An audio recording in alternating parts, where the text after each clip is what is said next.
visão.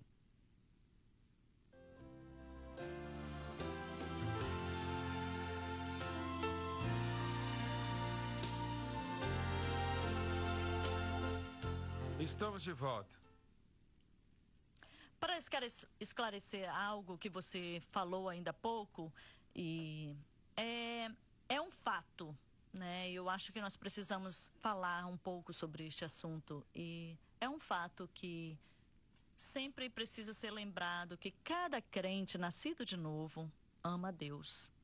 E dizer que eles caíram, que eles não amam a Deus, é algo terrível que você possa dizer ou que esteja apegado com o crente. A profecia que diz sobre o crente nascido de novo na nova aliança é que eles tinham um amor por Deus, fazia parte da nova aliança. Assim como o Espírito que foi recriado para ter uma comunhão com Deus e no fim, né, e ter a presença de Deus. Eu acho que quando você olha para alguém e diz, você não ama Deus, isso é uma declaração muito forte, né? Porque tem crentes no mundo hoje que morrem pelo Senhor. Eles morrem pelo Senhor.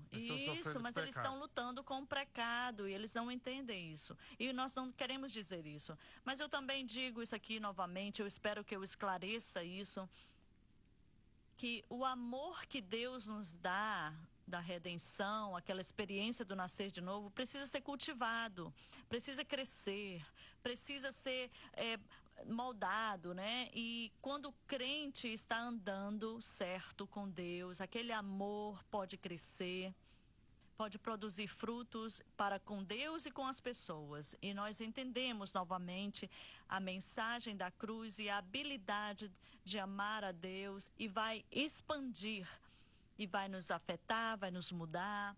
E a habilidade para crescer, expandir para outra pessoa é maravilhoso.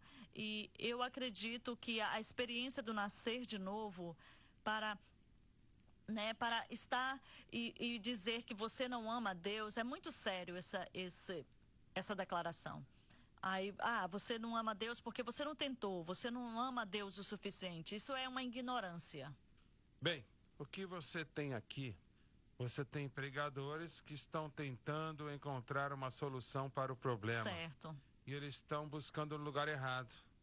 Então, eles têm que inventar outra coisa. Então, é uma entre muitas destas invenções e modas, né? E situações que a igreja traz, né?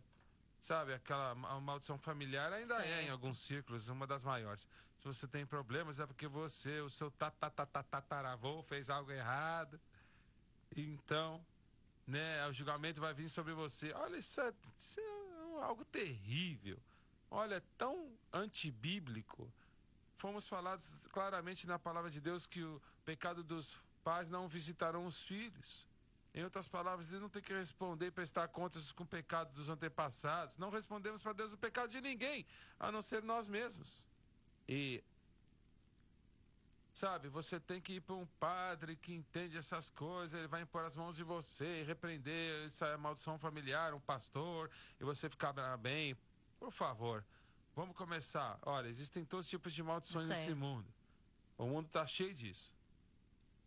Quando Adão pecou no jardim do Éden, tudo ficou amaldiçoado. Existe uma maldição familiar, mas é quando você não tem Deus.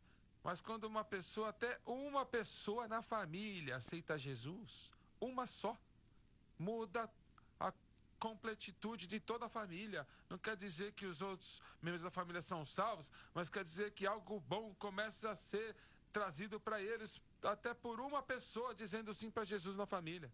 Você não sabia, mas quando você entregou seu coração para Cristo em Nashville, no Tennessee, 30 anos atrás, ou seja, quando for, que o seu irmão talvez esteja no céu hoje por causa disso. Isso mesmo, é verdade. Está entendendo o que eu estou falando? Entendo, com certeza. Então, isso segue para todo cristão, tudo muda, sabe?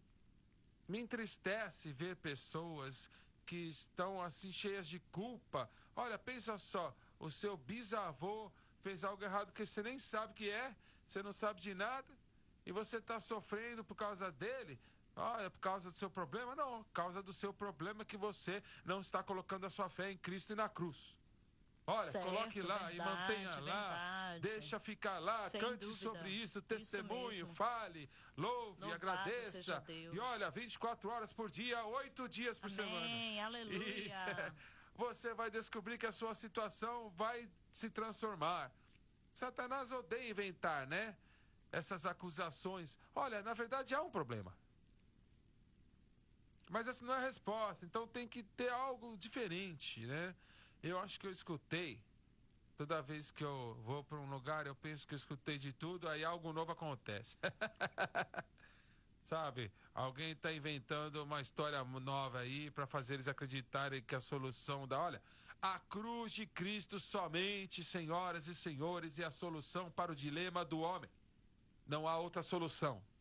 Não me importa o que você fez, qual é o seu problema, qual é o seu pecado, qual é a sua direção errada, qual a sua situação.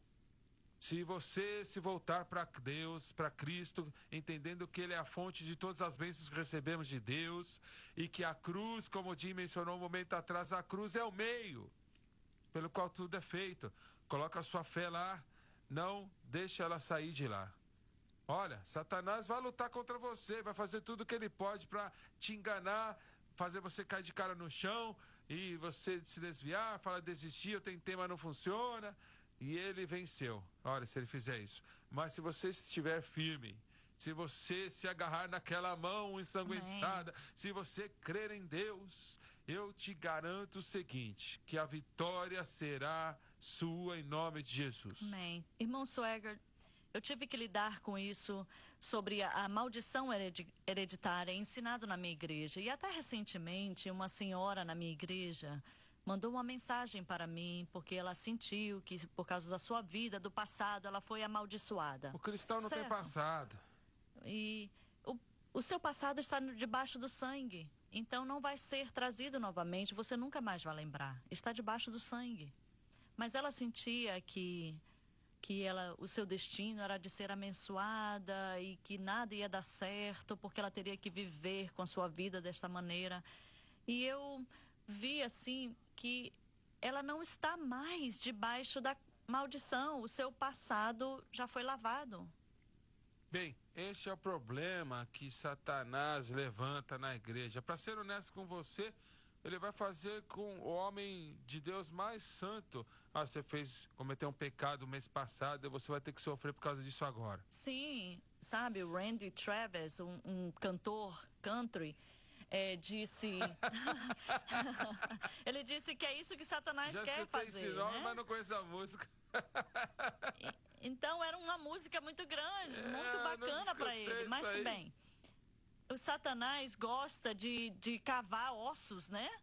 Sabe de uma coisa? Quando os filhos de Israel atravessaram o Rio Jordão, o Senhor disse para eles pegarem 12 pedras do deserto lá e colocar naquele rio, e ainda estão lá, e aí o lugar ficou seco, né? Faça um monumento lá, um memorial, né? Para abençoar a Deus, para os filhos lembrarem o que é isso aí, e aí você pode falar para eles o que era. E também ele falou para Josué, vai lá para o lado do deserto do Rio Jordão e pegue 12 mais pedras do lado do deserto, coloque no meio do rio. Não fazia sentido algum. O que é isso? Colocar 12 pedras lá no meio do rio, no deserto, né? Colocar lá na margem do rio, onde a água cobria. Olha, isso quer dizer o quê? Certo, que isso tudo verdade, foi embora. Verdade. Mas nós temos cristãos profissionais, mergulhadores, que gostam de mergulhar lá embaixo.